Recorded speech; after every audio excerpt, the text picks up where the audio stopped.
תמונות קשות לצפייה. לפני כשבוע ביצע מחבל פיגוע דקירה בקריית ארבע. הוא נורא ונפצע קשה.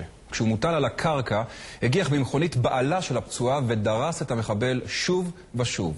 עם התמונות, ניר דבורי.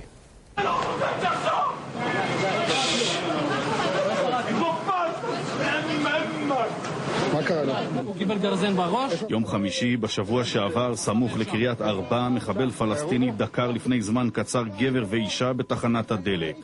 הפצועים מקבלים טיפול ראשוני. המחבל נורה בידי חייל מגדוד נחשון שנקלע למקום.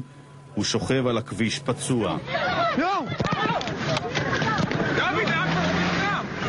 אז מגיחה לפתע מכונית מרצדס כסופה ובה נהג אחוז אמוק.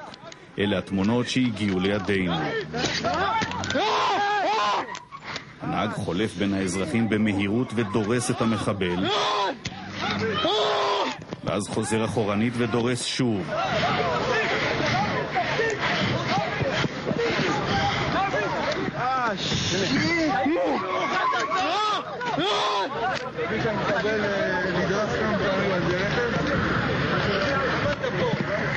עדיין קיים חשש שהמחבל חמוש ואף אחד לא מתקרב.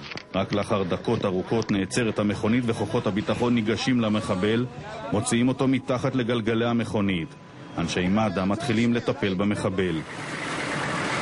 הפלסטיני פונה במצב אנוש לבית החולים הדסה עין כרם. 5 ימים אחרי מצבו עדיין קשה. הנהג הדורס הוא בעלה של האישה שנדקרה בידי המחבל. הוא נעצר ונחקר במשטרת מחוז ש"י בחשד לניסיון לרצח. הוא שם במעצר בית בהתנחלות סמוכה בה הוא מתגורר. החומר הועבר לפרקליטות שבקרוב צפויה לקבל החלטה בעניינו.